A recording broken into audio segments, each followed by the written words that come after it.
perpetuity. Everybody in the room here is ready to go? We're good? Staff, thank you. Okay, so time is now 6:10. I'm going to call the meeting to order. As we do so, we just want to acknowledge that we are gathered here on the traditional territories of the Coast and the Straits Salish peoples. Specifically, we recognize the Lekwungen-speaking people known today as the Songhees and the Esquimalt First Nations, and their connections to these lands and these waters continue to this day. Up next on the agenda, we just have approval of the agenda, moved and seconded. Any discussion? All those in favor? Opposed? Not opposed. Thank you. We then move to adoption of the minutes. We have regular council of April 11th, both 5:15 and 6, and then 2 special council meetings of April 4th and 12th, moved and seconded. Any changes or corrections to any of those? Do not see any. All those in favor? Opposed? None opposed. We move to the Rise and Report from the closed meeting, so we just move Rise and Report, and that'll be on the official record, moved and seconded. All those in favor? Opposed? Not opposed. Thank you. My remarks are relatively brief this week. Just a reminder for those interested, if you're interested in registering to be part of the original Coolkit team, the registration is now open and people are able to register. I also want to just acknowledge that it's Volunteer Appreciation Week and there's a number of events and things going on. But I think we really noticed during the last couple of years of COVID, when so many things were restricted, how much the lack of in-community volunteers. Again now.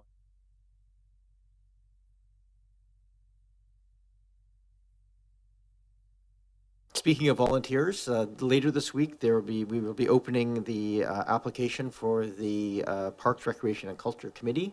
So if anybody who is watching is interested in participating as a volunteer on that body, the opportunity will be available online for your application. I want to just thank Salish, who held a little recognition ceremony for the donation that Oak Bay provided towards the acquisition of Kings Park. That's a park well used by residents of Oak Bay, Salish and Victoria, and it was a three-way, three municipality purchase towards that. So I just want to express appreciation to Mayor Haynes and their council for inviting us, and to their community volunteers who did so much to raise the additional monies to purchase that property from BC Hydro. And last but absolutely not least, I want to just express from this table congratulations to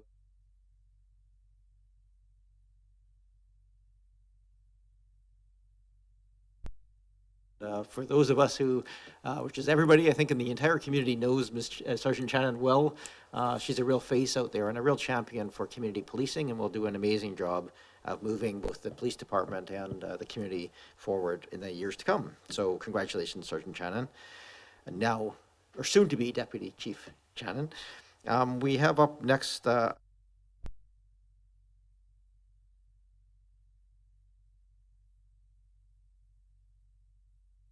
from addressing council. If you're online, you can hit the *9 to raise your hand.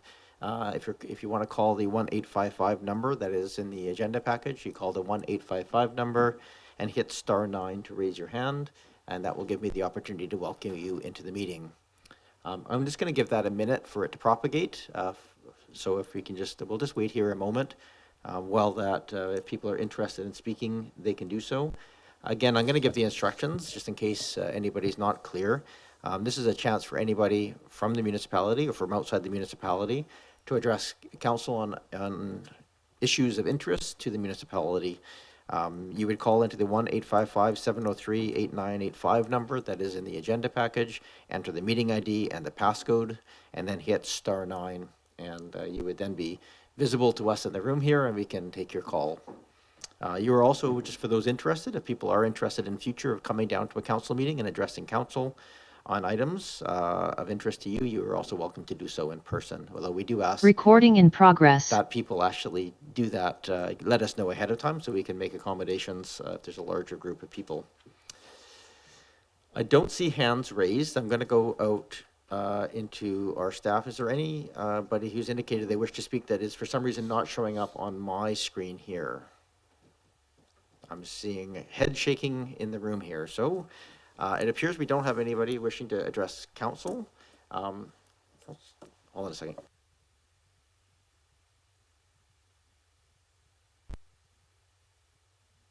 Thank you. And so now, if a hand does pop up in the next minute or so, I'm inclined to go back and let people speak, just because we do want to give people every opportunity to address council. So item number 7 on the agenda is reports and memorandums. Tonight, we just have the one, which is the reselection of a chief election officer from, now Ms. Williams, did you wish to speak to this? It's a fairly straightforward piece of us changing over the chief election officer. Since we've appointed Ms. Williams as our chief administrative officer, this allows us to transfer that responsibility. Councillor Green? I'll move the recommendation. Moved and seconded. Any other discussion? I don't see any. I'll call the question. All those in favor? Opposed? None opposed. Thank you very much. We have our grant and aid from the committee as a whole. There was one error on here. And Mr. Payne, I believe you're online. There was just one line item that was recorded incorrectly in this report. Perhaps you can just flag that for us, or if there's more than one, just let us know. Yes, thank you, Your Worship. Can you hear me okay? We can hear you clearly. Thank you. Great. Yeah, and just to be clear, Your Worship, there is an error in the minutes as so much as there was an error in putting some of the values into the spreadsheet, just one value. So I had been reviewing some of the video, and one of the values for the Community Association of Oak Bay was incorrectly inputted. So it calculated the incorrect rounded average.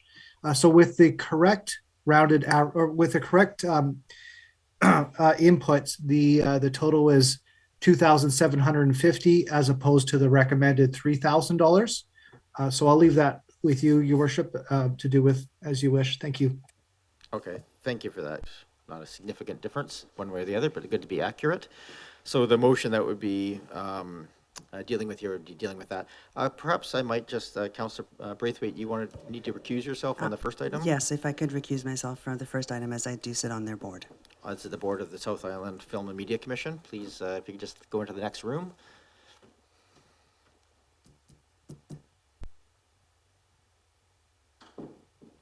So back to this table. Maybe we'll deal with that item first. So perhaps we could just move the recommendation. So moved. Moved and seconded. Any discussion on that? Can we, hold on. There we go. Bring her back into the room. So the next item is just that the following grant and aid amounts be awarded. I think we would take the motion as amended to Mr. Payne, but we can always make amendments back if people see fit. So can we have a motion to approve the grant and aid amounts? Moved and seconded. Moved and seconded. Any discussion? Councillor Appleton? Thank you, Worship. I'm just wondering whether or not it might be possible to propose an amendment to have the Community Association of Oak Bay's funding be revised to $3,000. The grant and aid allocation to go to $3,000. Are you making that motion? So is there a seconder? Yes, thank you, Worship. Okay, thank you. Is there a seconder for that? Councillor Zelka seconds it. So in this case, it's live. If people, this be just changing that one line item from 2,750 to 3,000. Any discussion? The only issue I have with this personally is that we did go through that process of going through it, and that was the process that came about. So I don't like changing these things at this table, but I do appreciate that it's a very minor amount one way or the other. So I'm not too concerned if that's the will of the majority of council. Go ahead, Councillor Appleton. Thank you, Worship. And I wasn't intending, I appreciate that. I wasn't intending to change the will of council. The way that, and I may have misunderstood this, the way that I understood it from Mr. Payne was that this was sort of more administrative of nature, or sort of a calculation error that may have occurred. It wasn't an error, but maybe that wasn't captured at the time of the meeting. So I don't want to misrepresent the will of council or overrule the will of council. So I was more seeking to correct what may have been an inadvertent calculation error that cropped up while we were doing the process, rather than the will of council. So I encourage my colleagues that if there's any issues whatsoever with that, then please, vote in the contrary. Thank you. Thank you, Councillor Appleton.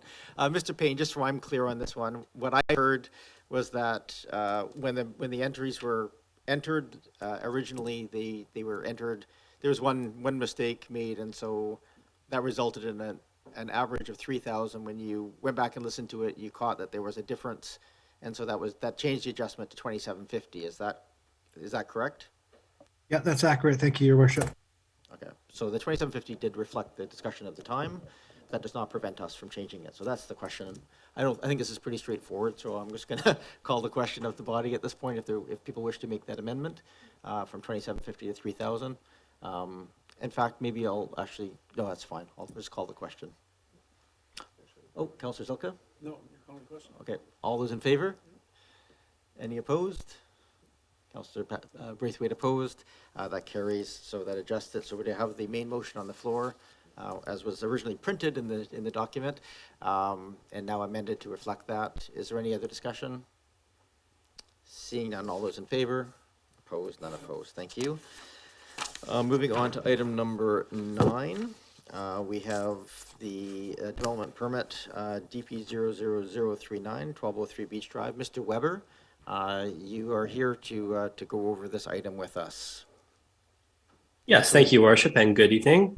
The District of Oak Bay is in receipt of a development permit application to undertake exterior alterations to an existing multifamily building and detached garage located at 1203 Beach Drive.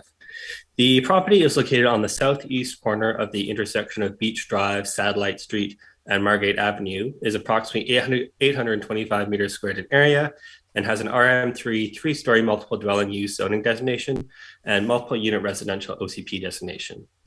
The existing three-story apartment building was built in 1929 and houses a total of 6 apartment dwelling units. The applicant is proposing to combine the 2 top floor apartments into 1 unit, replace the existing shed dormer at the rear of the apartment with a gabled dormer, and replace Tudor revival trim on the carport that was removed during previous renovations. As the subject property is located within the multi-unit residential development permit area, the form and character of the proposed alterations are to be reviewed in accordance with the multi-unit residential development permit area guidelines. The property is additionally listed within the Stuart Start publication, Oak Bay Heritage Buildings More Than Just Bricks and Boards, and the applicant has provided a conservation technical evaluation with their application. No trees are proposed to be removed as part of the proposal, and the existing 34% canopy coverage exceeds the required 20% canopy coverage for the zone by 14%. Upon review, staff have found the proposed renovations to conform with the multi-unit residential development permit area guidelines, while remaining sympathetic to the historic architectural design and value of the buildings. Based on the results of this review, staff recommend that subject development permit application be approved. The application was further reviewed at the April 5th, 2022 ADP meeting, and panel members expressed support for the proposed exterior changes and felt that they met the multi-unit residential development permit area guidelines, but some members had concerns that the plans were not prepared and stamped by an AIBC registered architect, and they may not meet the BC building code. The panel ultimately voted to deny the application based on these considerations. The applicant has subsequently provided a letter from the project architect, which verifies their involvement in the review of the plans before council tonight, that the proposed design meets the BC building code, and that they will be involved in the preparation of plans for the subsequent building permit portion of the application, as required by the district's building and plumbing bylaw, should council wish to approve the subject development permit application. Staff have provided the advisor Dan Pell with this information to address their concerns with the proposal. Staff are requesting council direction on this application, and the applicant, Bruce Anderson, and project contractor, Alan McMinn, are here tonight to answer any of council's questions along with myself. Thank you. Thank you, Mr. Weber. Go ahead, Councillor Nate. Mr. Mayor, I should have done this before I overlooked it, but I'm going to recuse myself because I have a property on title with adjacent to the property that we're looking at right now. Okay, thank you.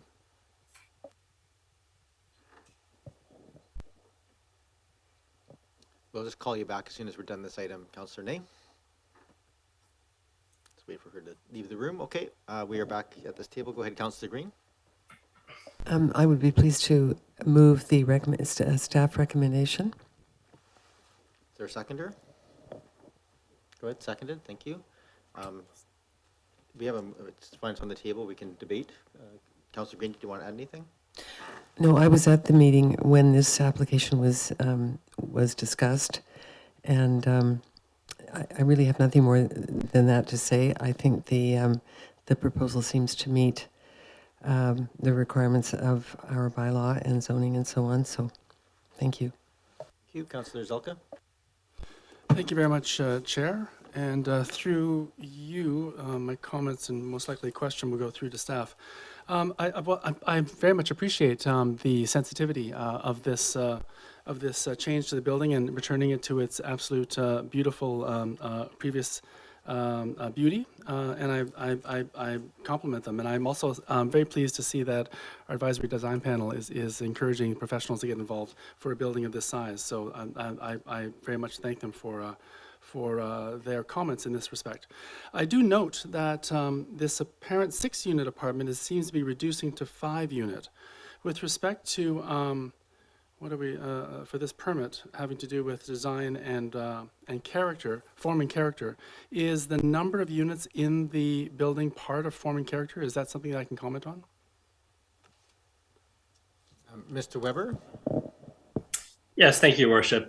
There are no specific guidelines relating to the number of units in the multi-unit residential development permit area.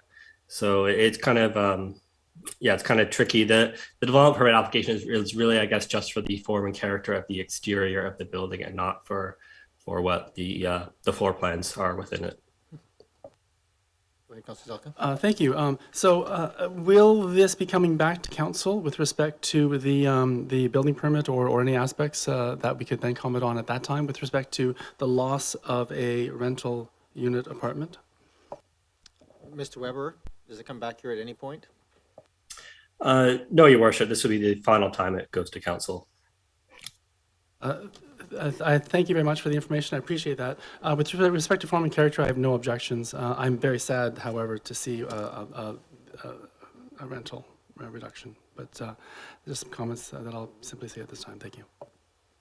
Thank you, Councillor Zelka. Is there other discussion? Councillor Appleton?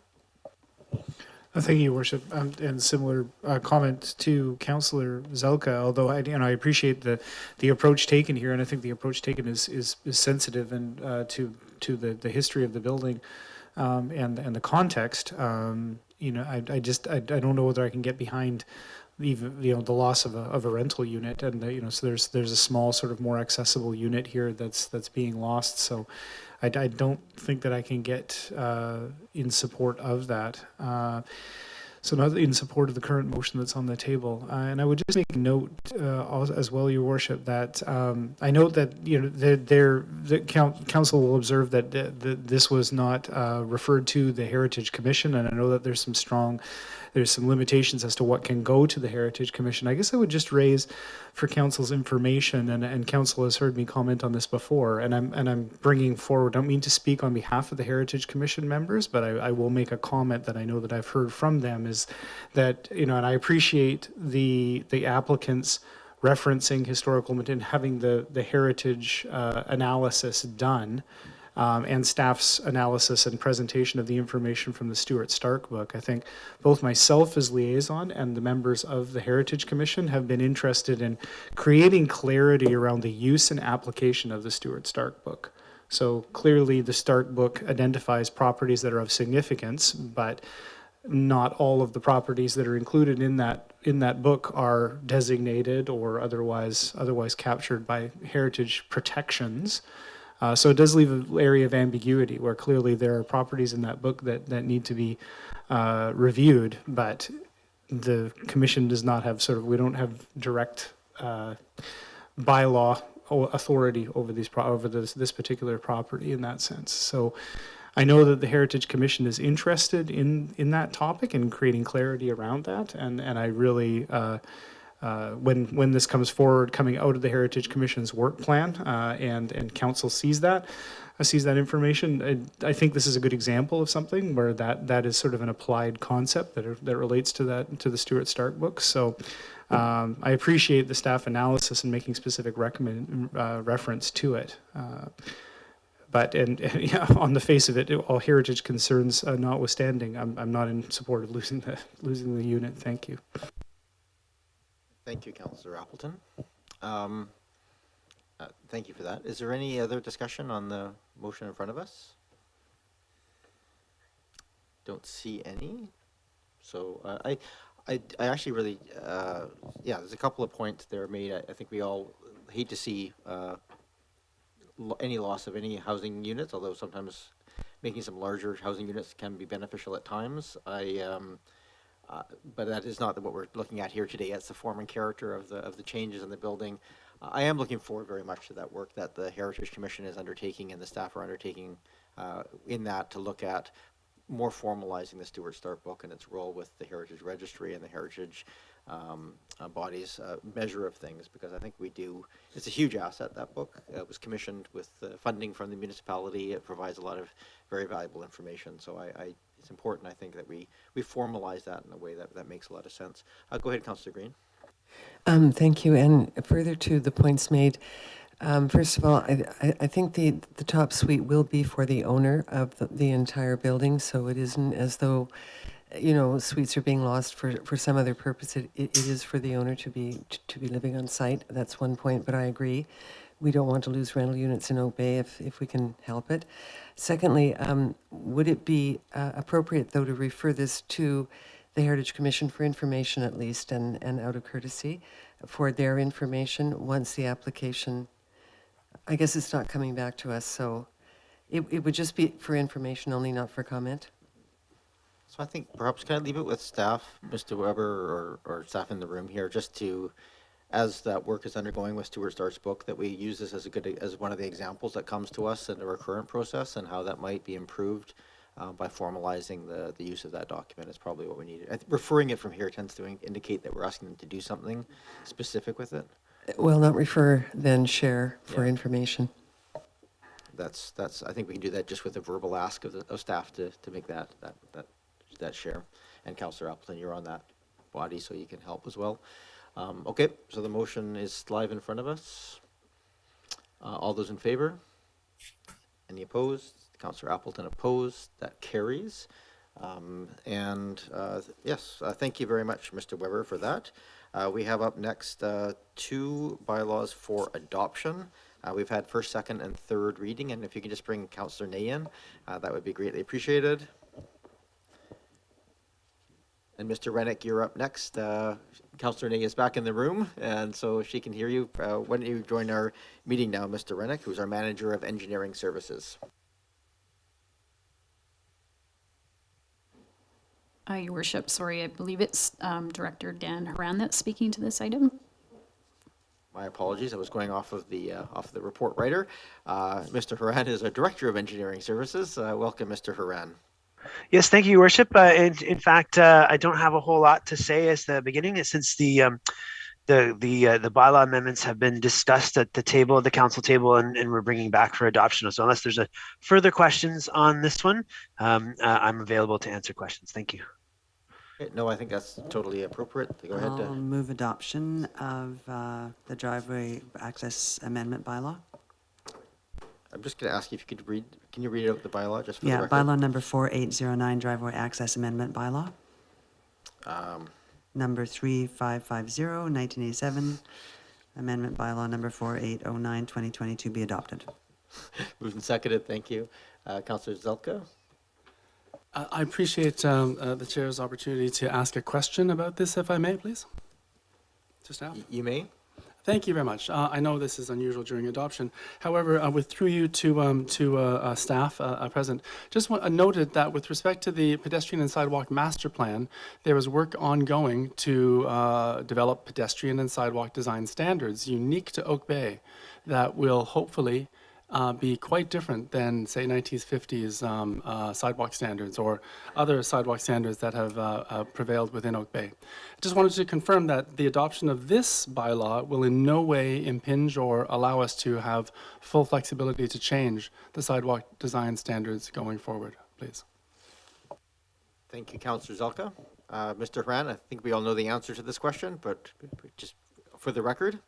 Thank you, Your Worship. The answer is this is a council bylaw, so this is direction from council to the community about what the rules are. And as always, council is free to direct to create bylaws and change them and amend them or rescind them as required going forward. Thank you.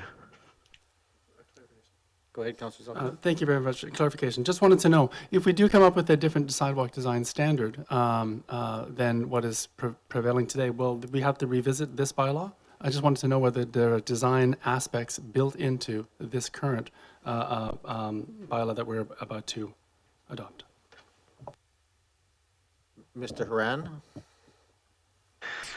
So I think the way that I'm having a hard time trying to answer the question because I think there's a lot of information all in that one question. So I'll do my best to answer. So I think from a pedestrian and sidewalk master plan, the big idea around that is trying to identify community needs through the consultation process, through the investigation of what we can learn and know about sidewalk amenities, size of sidewalk, standards, where they are, location, and so on, to try to develop a document that council can adopt as direction for staff to moving forward about where we need to improve the experience for people on foot or on strollers or in or walkers. So that includes guidance around things like, do you want wider sidewalks? Do you want crosswalks in certain locations? Do you want traffic calming so that the experience for pedestrian is more suitable to what the community is looking for? So that includes things like design standards, if it's appropriate. I don't expect a whole lot around that, but certainly if that's a need that's identified through the pedestrian sidewalk master plan process, then we'll take that on as something to achieve the biggest outcome, which is to set out some targets about how to make the pedestrian experience better in Oak Bay. Thank you, Mr. Haran. Assumption being if there needs to be changes, we would do an additional amendment by law at that time to make those changes. We have a motion on the floor for adoption. Not seeing any other hands. All those in favor? Any opposed? Opposed? Councillor Zelka? Then we move on to the 9.3, which is the Park, Recreation and Culture Fees and Charges bylaw for adoption. Councillor Braithwaite? I'll move that the Parks, Recreation and Culture Fees and Charges Bylaw number 4777, 2021 Amendment Bylaw number 4814, 2022 be adopted. Any other discussion on that item? Seeing none. All those in favor? Opposed? None opposed. Thank you. Moving on to item number 9.4, which is the financial plan bylaw. This is just requiring us, so perhaps Mr. Payne, it's worth just explaining why we're going through this rescinding and rewording version of this item. Yes, thank you, Your Worship. Unfortunately, another administrative error by myself. I cited the bylaw as 4881 when in fact the bylaw is 4811. So that one error requires the district to back up the readings and redo the readings. Thank you. Thank you. Is there no spell check that would catch that somehow? So perhaps we can just go through these in order. I move that third reading of 2022 to 2026 Financial Plan Bylaw number 4881, 2022 be rescinded. Moved and seconded. Any discussion? All those in favor? Opposed? Not opposed? And then I move that the citation of the Financial Plan Bylaw be amended to 2022-2026 Financial Plan Bylaw number 4811, 2022. Moved and seconded. Nope, it's just to amend it first. And then, so we're just, the motion right now is to amend that language from 881 to 4811. Any discussion? All those in favor? Opposed, not opposed, and then And then I'll move that 2022 to 2026 Financial Plan Bylaw number 4811, 2022 be given second reading as amended. Moved and seconded. Thank you. Any other discussion on that? All those in favor? Opposed, not opposed. And then I'll move that 2022 to 2026 Financial Plan Bylaw number 4811, 2022 be given third reading. Moved and seconded. Any discussion? Go ahead, Councillor Zelka. Because we have a new third reading, does that mean we can't adopt it today? Thank you. Seeing no other discussion, all those in favor? Opposed, not opposed. Adoption the next meeting, and I think a good reason why we're trying to get our financial planning done a little earlier so we can accommodate these sorts of things without having to call special meetings, etc. Moving on to item number 10, this is our bylaws and permits. This is subject to public input, and we have a member of the public here to speak to us. But before we go to the public, I am going to go to Ms. Morden, who has drafted this checkout bag regulation bylaw under the direction of Councillor's earlier motions. Welcome, Ms. Morden. Nice to have you in the room. Thank you, Your Worship. So further to Council's direction earlier this year, staff are pleased to present the checkout bag regulation bylaw for consideration of first 3 readings. The bylaw essentially mirrors those in effect in neighboring jurisdictions of Victoria, Salish, and Esquimalt, with a few minor changes to comply with Ministerial Order 309. That was passed in July of 2021. And it is the order that amends the Environment and Wildlife Regulation under the Community Charter and provides municipalities with the authority to prohibit businesses from providing single-use plastic items, including single-use plastic checkout bags. So the rationale for the bylaw is threefold. First, to assist with reducing the amount of plastic bag litter and waste in the community and ultimately the landfill. Second, to respond to the fall survey of local businesses in which development of regulations such as this bylaw was among the top 3 ways in which respondents indicated the district could consider supporting local businesses to reduce their use of single-use plastics. And third, to improve regional consistency with respect to the regulation of checkout bags. Outreach efforts on this topic began back in the fall of 2021. Most recently, all licensed local businesses and the Business Improvement Association were mailed earlier this month a copy of the official bylaw notice and a letter detailing how they could provide feedback to council in writing leading up to this meeting or during tonight's presentation. The notice also appeared in the 2 most recent editions of the Oak Bay News and on the district's website, where a dedicated webpage has been established for this project. Just a couple more points to highlight. The report outlines how staff will expand communications and resources on the website if the bylaw receives first 3 readings this evening, and the BIA has indicated they're willing to help amplify our messaging. The report also touches on our planned approach to bylaw enforcement within existing resourcing, which focuses on gaining compliance through education.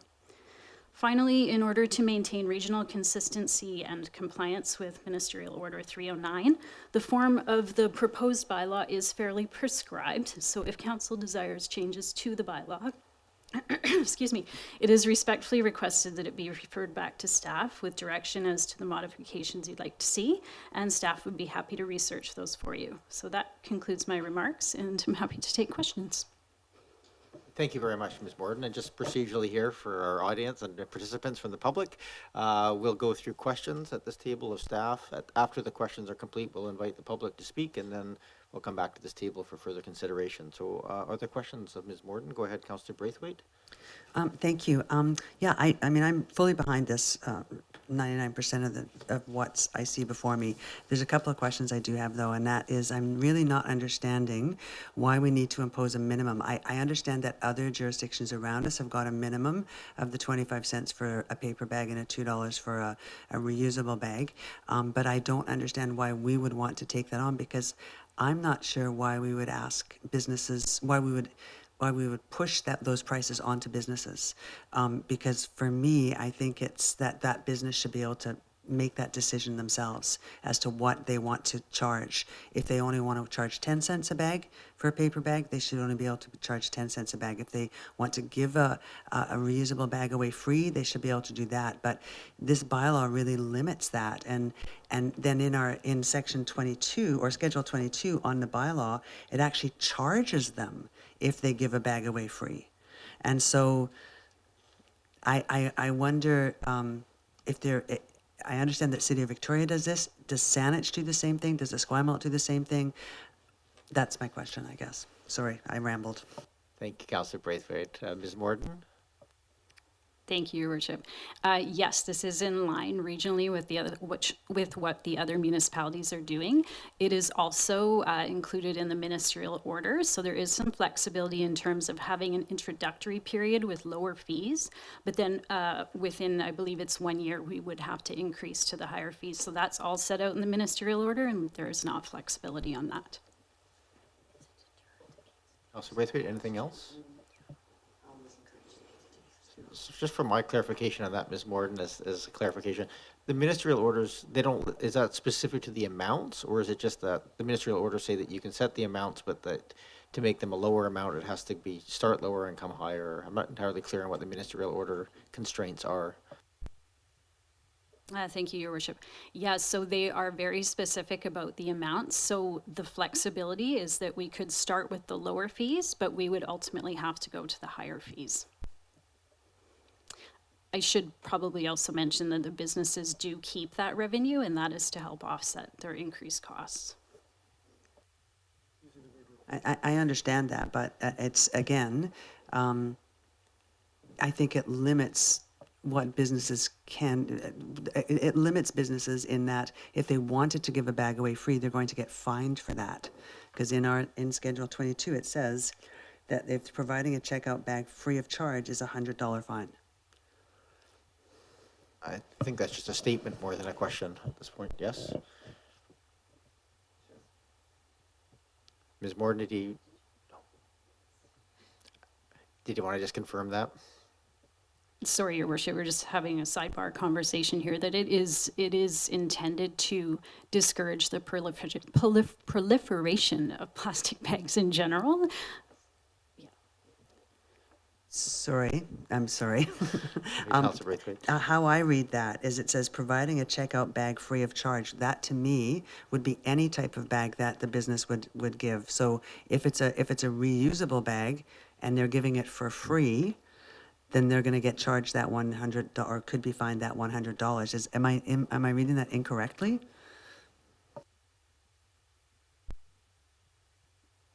We're just giving staff a chance just to go back and reread the exact language. Go No, ahead, Ms. my Morden. understanding is you are reading that correctly. Sorry. Comments the left if you Yeah. want. Let's deal with questions. Go ahead, Councillor Patterson. Okay. I don't see a lot of other questions here on this, so perhaps I can go, Councillor Zelka, go ahead with the question, and I'll invite Mr. Martin to. Thank you very much. I appreciate being able to provide a comment through you to staff. I do note in the ministerial order there are exemptions with respect to used bags, and since used bags a lawyer I'm sure could have a lot of fun with recycled paper being effectively and in actuality a used bag in terms of used the paper itself, that we could probably drive a rather large truck through this exemption, I would hope. And I really doubt the province would take us to court if we wanted to do something different. Thank you, Councillor Zelka. I think, Mr. Cowan, when you come to the thing, but just for our clarification here, Ms. Morden, we are not required to pass a plastic bag bylaw at this time. This is, if we do a plastic bag bylaw, then we're constrained by the ministerial orders in this case. Is that correct? Yes, that's correct, Your Worship. Thank you for that. Mr. Cowan, welcome. If you could just state your name and municipality of residence for the record, and then you're free to address and turn on the microphone before you do that, then you're welcome to the meeting. Good evening. My name is Martin Cowden. I live in Saanich. Long to get back to Oak Bay. I represent the business of Chef on the Run at 2020 Oak Bay Avenue, and I speak on behalf of that business. That business has been functioning on Oak Bay Avenue since 1982. We use plastic bags. Long before ever being required, we started charging 15 cents. That deterred some of our customers because they can't afford it. Others were deferred and brought their bags back. Some people bring their plastic bags back and we reuse them. Thank you, Councillor Zelka, for mentioning that. The huge portion of our business is online and telephone orders. Those orders come in through the course of the evening and the phones are ringing off the desk in the mornings so that people can get their nourishment that they need on a daily basis.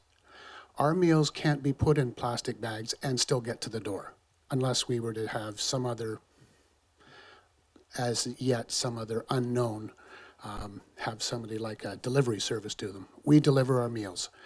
Our meals are often frozen or at the very least always refrigerated. If you put it in a paper bag, the moisture, the condensation will dampen the bag and the meals will fall out. We package on certain days, well over 600 meals.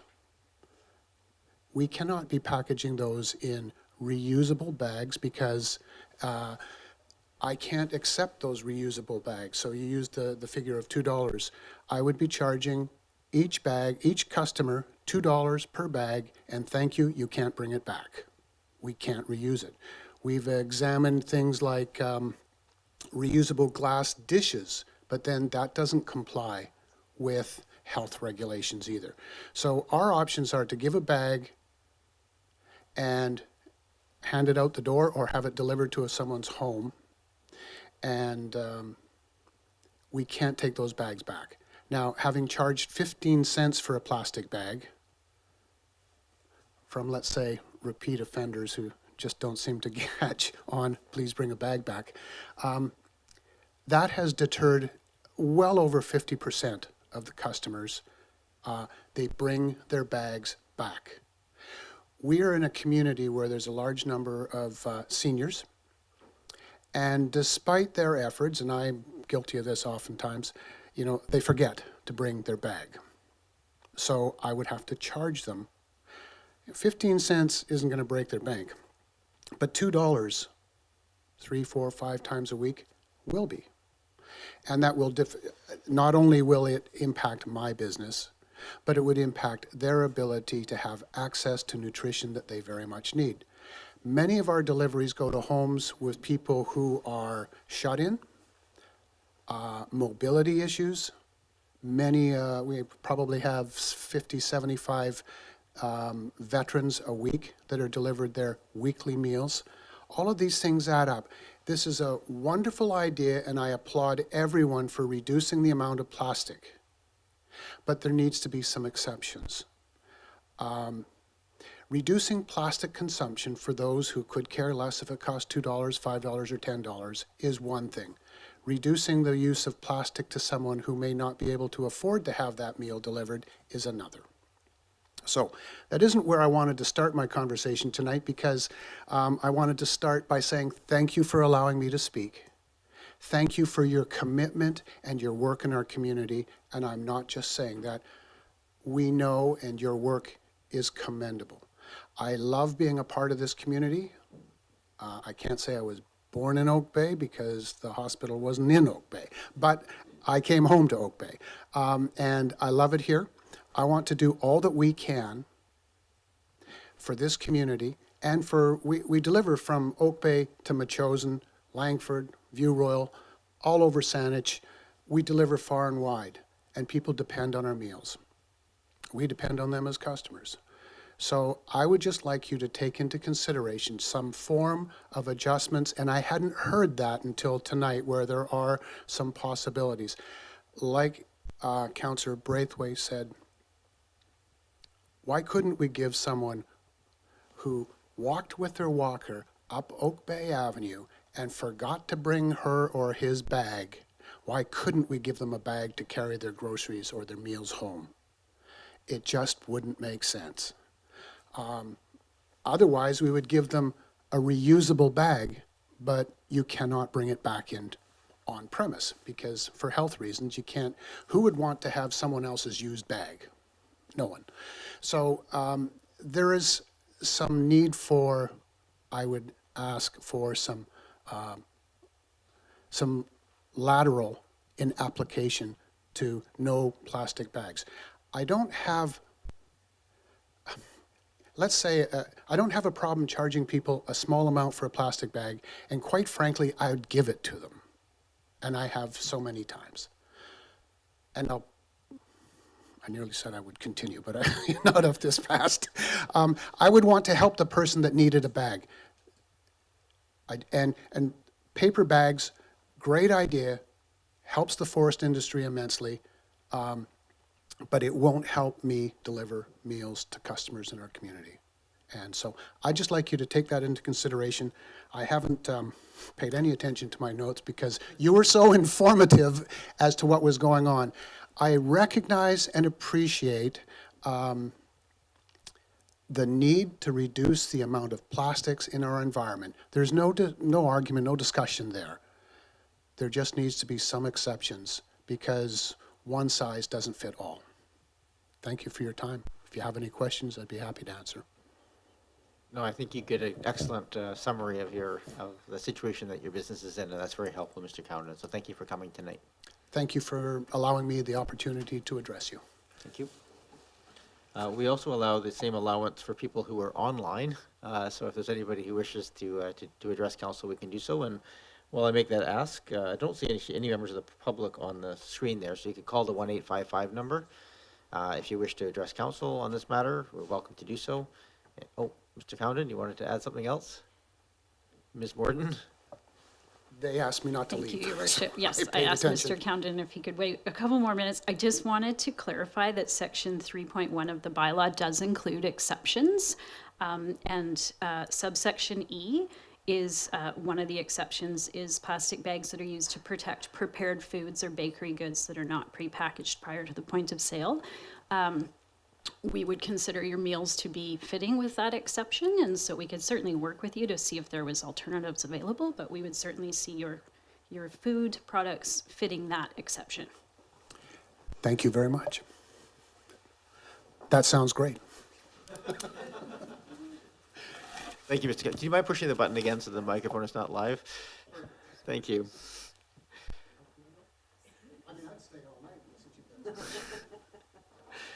You're welcome to stay in the room if you wish, but you're also welcome to go and enjoy the nice evening. So thank you, Mr. Cowden.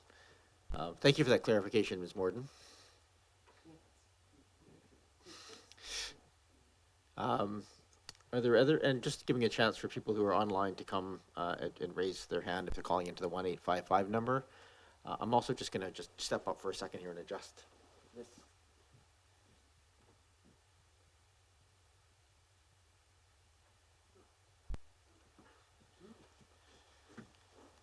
That just helps people at home, I think, if they're streaming to see the.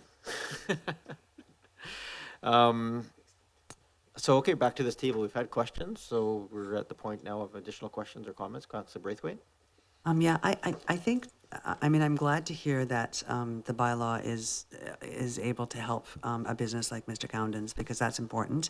I would like to see us, I would not like to see us be charging this amount. I understand what Ms. Morden is saying is that eventually we're going to have to, because that's just the way it's written. But I would like to see us try and start off at a lesser amount before we would consider going to the higher amount, if that's something that people sitting around the council table would consider. Thank you, Councillor Braithwaite. Ms. Moore, just for our clarification of what the options are, so under the enabling legislation from the province, the only option available if you want to do a short-term piece would be the 15 cents and the $1. That would scale automatically to 25 cents and $2 after 1 year. Is that correct? Yes, that's correct, Your Worship. So we would build in a provision within the bylaw that would transition the fees within the 12 months, so probably right at the 12 months. So we'd be a little bit out of step with the other municipalities in the region, but within the year would be in alignment. Thank you for that, Ms. Morden. I'm going to go to Councillor Nay and then Councillor Green. Through you, Mayor, to staff, just wondering, in the under penalties of the bylaw, it speaks to the nature of the fine, right? And 5A speaks to if it's a corporation of not less than 100, not more than 10,000, and individual 50, if not more than, and 500, but not more than. I'm just wondering, in the Schedule 22, it speaks to specific non-compliance that would trigger a fine. What causes any of those by either an individual or corporation to go up to the higher amount, like the 10,000 or the 500? What kinds of non-compliance behavior would trigger that upper fine? And why is the Schedule 22, is that the minimum, but it could go up higher? What would the conditions that would trigger a higher fine? Thank you, Councillor Nay. Ms. Morden? Thank you, Your Worship. So Schedule 22 actually refers to the ticket information utilization bylaw. So These are the fines that would be outlined in Schedule 22 as an amendment to that bylaw. These fines are all in keeping with Saanich, Esquimalt, and Victoria, so that's where our bylaw officer, if compliance couldn't be gained, I guess, through education and awareness activities, that's the fines that he would look to possibly administer. I would have to get back to you on your question about the higher penalties, when those would kick in. I'm not sure off the top of my head. Okay, that's helpful, thank you. And then the other thing is that, as I've understood this, staff is suggesting we take an education, increased awareness approach to this. So when the staff becomes aware of non-compliance behavior, at what point would a fine be instigated? Like, how much education awareness could stores or individuals expect to be offered rather than the actual fine? Like, how do you see that part of it working? Ms. Morton? Thank you, Your Worship. I think that would really be on a case-by-case basis.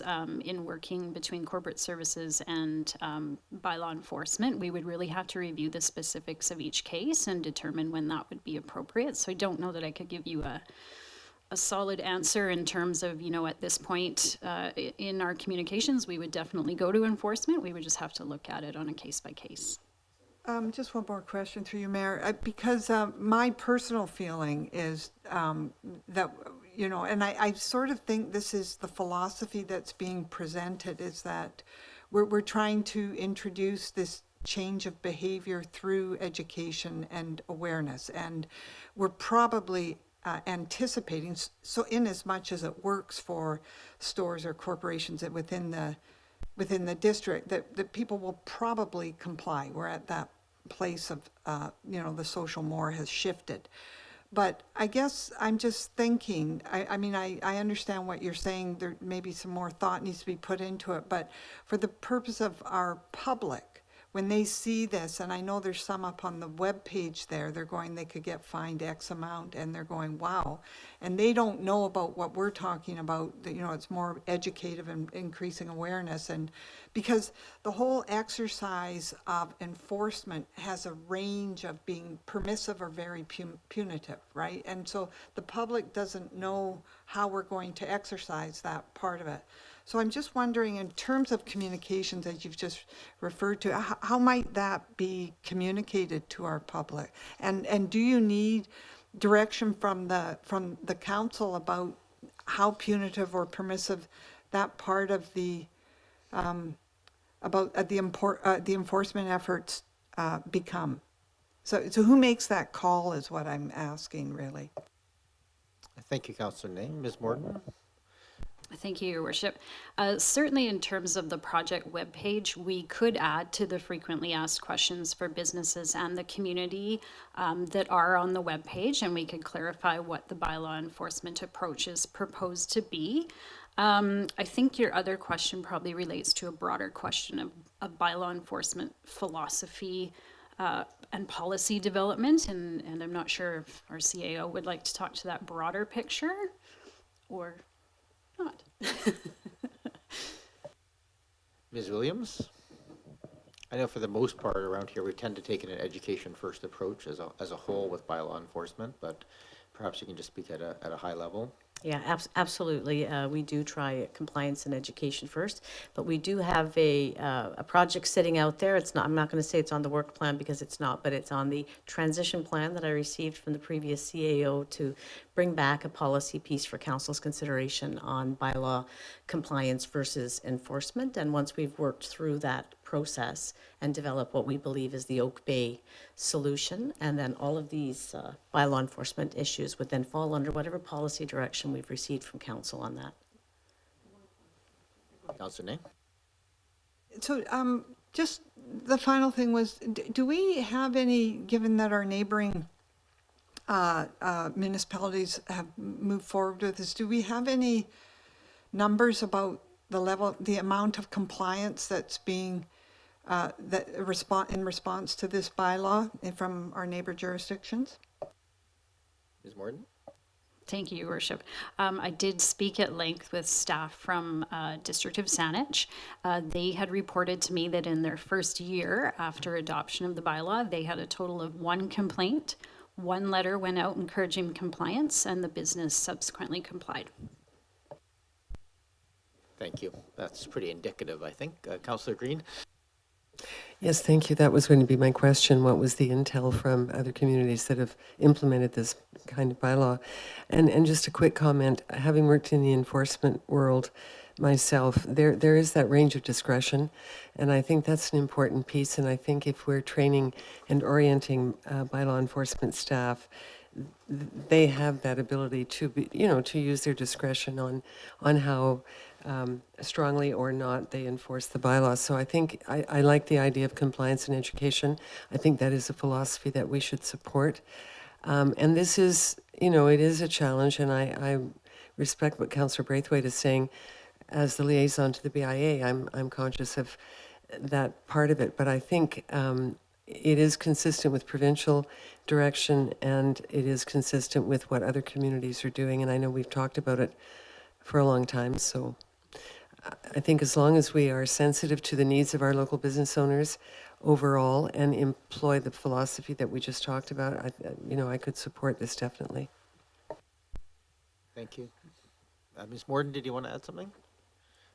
Go ahead, Councillor Zelka, you had a question? No? No. I have a question if there's no other. Just for my clarification on what is contained within the provincial strictures and what is ours, the question that Mr. Cowden had about his particular business and the exemptions laid out within our bylaw, are those our exemptions, or are they sort of, does the province establish those? And I'm just thinking if we, as we roll this out, if we find that there's some issue that arises, is that our flexibility, or is that, I'm just curious where those strictures actually sit. Ms. Morton? Thank you, Your Worship. The exceptions that are laid out in our bylaw are, I would say, more set out to mirror our neighboring jurisdictions. The provincial legislation speaks more to when you're looking at additional single-use plastic items such as straws, that you need to make exceptions for people with disabilities. So there is some content there. Certainly if we become aware of some type of use that we haven't considered in our exceptions that is becoming increasingly an issue, we could certainly flag that for council and report back. Okay, thanks for that clarification. And then Councillor Zelka? Thank you very much, Chair. I still have some serious reservations about this whole process, especially with the federal regulations that are starting to roll out in 2023 and implementation most likely in 2024 that will make all of this moot, it seems to me. This appears to be a relatively symbolic approach. And hey, there's an election coming up, so I'm sure some people will have this as part of their platform. I don't see how this is having any real effect since it's been done in many of our neighboring municipalities, and I see the effects of it already in the stores that I go to. I'm only getting paper straws. I'm only getting paper bags. I don't remember the last time I received a plastic bag. However, with respect to all of the communication that's going to be needed, we're already communicating a great deal with our public here in Oak Bay with respect to secondary suites, infill, various master plans that are coming forward.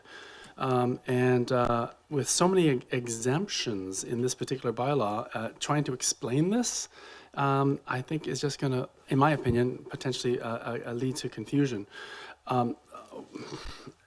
In a time where I really don't want to confuse the public.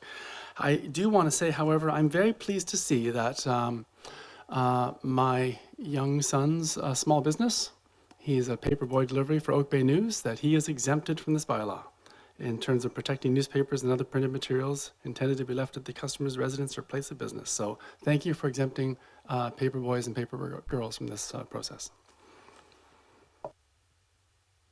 Thank you, Councillor Zelka. Is there any other discussion? We don't have a motion on the floor just yet, do we? So go ahead, Councillor Appleton. I would just move receipt of the staff report, Your Worship. Moved and seconded. Any discussion on the receipt? All those in favor? Opposed? Not opposed? Thank you. Go ahead, Councillor Appleton.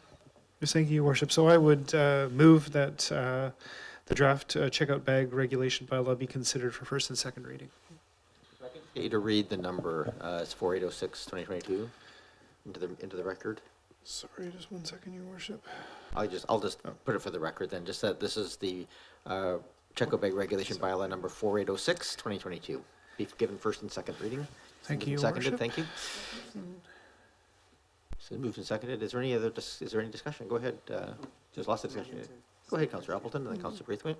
Thank you, Your Worship. Just very briefly, and I appreciate I appreciate staff's bringing this back again, but I do think that it's I'm very much in support, and I think there's very much time for us to do this. I was really, I think that, you know, as we've discussed this bylaw over the last little while around the council table, that, you know, that my colleagues have raised some, you know, legitimate concerns about how it would roll out and how it would apply, and wanting to consult the business community about that. And I think that that's been done. And I think I was very struck by what we heard from the business community. In fact, that there were no significant concerns raised, but in fact, they were encouraging us to get on with it and to do these things to put us in step with what other jurisdictions were doing. So I heard really clearly from the business community that there was support for this. I was pleased that Mr. Cowden took the time to come and talk about his specific operation, and the fact that there are exemptions in the bylaw that will cover his specific operation. So that's great. But I think what it actually does for me is it indicated, and is in terms of what is the significance of us passing this bylaw at this time. And in my view, what it helps do is that it helps drive the innovation for new products. And if you set the standard and if you say this is what we were going to require, then it creates new products. If you looked around 5 years ago, paper, you would not be able to find a paper straw. And now they're ubiquitous and they're cheap and they're available. So Mr. Cowden is describing a type of business where he's challenged by how he will package his particular materials and how he will make them accessible to those types of things. In the middle of COVID, we've all been getting tons of takeout. Everything's been coming to the door. You see how the packaging and the delivery adapts to fit that need. And so if in this type of context, the packaging and the suppliers will produce the materials that the market demands. So I'm feeling pretty confident that Mr. Cowden may very well be able to access a paper bag or a recyclable bag that will suit his purposes, even for frozen materials. You just have to produce the need for it. So thank you, Your Worship. Thank you. Can I have Councillor Braithwaite, then Green, and then Nay? Thank you so much. I really want to support this because I think it's important that we do so. But I would really like to try and put an amendment on the floor that would ask that we reduce the charges to allow businesses to kind of come on board over this 1 year before we get up to those other prices. So I believe it was 15 cents for a paper bag and $1 for a reusable bag. So I would like to put an amendment on the floor that we change the prices to 15 cents for a paper bag and $1 for a reusable bag. And then in 12 months, we are up to the same cost as other municipalities. Moved and seconded. I just want to make sure the language used there is sufficient, that very specific to those two pieces. Ms. Morden, is that sufficient to give that guidance? Yes, Your Worship, I was just double checking the fees just to be absolutely sure. So we would amend with a transitional provision to include the introductory period at the lower fees. And then it would be, the ministerial order says up to 12 months, so it would be up to council to give direction on when you would like to see that change take place. All right, thank you. Do you want that direction as included as part of the motion? It's probably ideal. Yes, please, we should include it in the bylaw. I would include that in my motion. Okay, in the 12th month, make that change. So sometime in the 12th month, make that change. Okay, make it as clear as possible. So we're now going to have a new speakers list because we have an amendment on the floor. So is there a seconder for the amendment? Moved and seconded. Okay.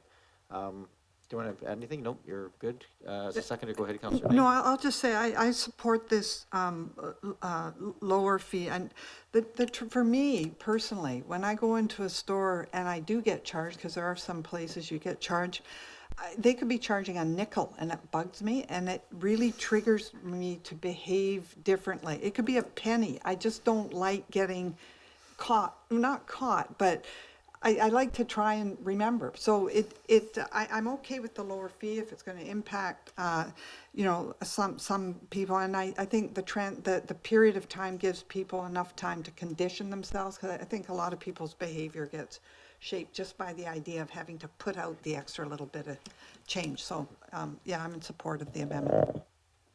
Okay, so the amendment's on the floor right now. Any other discussion? Councillor Green, sorry. Yeah, go ahead. Yes, thank you. Just a quick question through you to staff. When we reached out to local businesses, was the fine schedule also part of that outreach? And did we get any specific feedback on, not the fine schedule, the charge schedule for bags? Thank you. Ms. Morton? Thank you, Your Worship. So the businesses they didn't receive a full copy of the bylaw, but they did receive detailed instructions on where a copy of the bylaw was available online or at the front counter for them to come and see. And then we do have the frequently asked questions that we posted to our website as well. We do anticipate there will be follow-up communications with businesses, and that is why we've recommended that this bylaw would come back to the May 24th meeting, so it would allow us additional buffer to have any sort of communication expanded that we needed to between times. Thank you. I appreciate that. I will support the amendment also. I think the phased-in approach, again, is a carrot as opposed to a stick. I wish we could do something about face masks and dog bags, actually, at the same time. Sorry. Leave that one alone.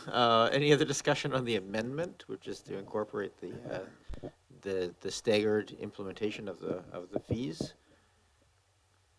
I don't see any other discussion on that. I'll just speak briefly in favor. I think, well, I was originally not supportive of that. What I heard from Mr. Cowden was quite compelling to me, that we forget sometimes, there are a number of people in our community who just can't afford the extra money, and so a little bit of buffer time for for those who just, that way that's a really significant amount of money, not just an annoyance, I think is reasonable to make sure people are learning. At the end of the day, I don't think we're going to have much use of those fees, but it gives that little bit of a buffer where needed. So, don't see any other discussion. So this is the question on the amendment to include the stagger time. All those in favor? Any opposed? None opposed. We're back to the main motion as amended with the 12-month staggered implementation period. Any other? I go back to my original speakers list, which I believe had Councillor Braithwaite. You had the floor. Is there anything else? Councillor Green, and then Councillor Nay. Anything else you wish to add on the main motion? Well, I guess, I was reminded when I saw this come up again, and when I first got on council 4 terms ago, this was back 2010, I guess. We came back from Kauai, and there were plastic bags all over, and I asked for, I think I made a motion around plastic bags at that time. Now, it was a long time ago. And so sometimes these things do take a long time, but it is a reminder of, how long these things can be in the works before we finally, get to a place where we can, have consensus around how we're going to behave as people, and work towards sustainable environment. So, yeah, just a comment about, the process, I guess. So, yeah, and I'm in favor of the motion on the table. Thank you, Councillor Nay. Councillor Zelka?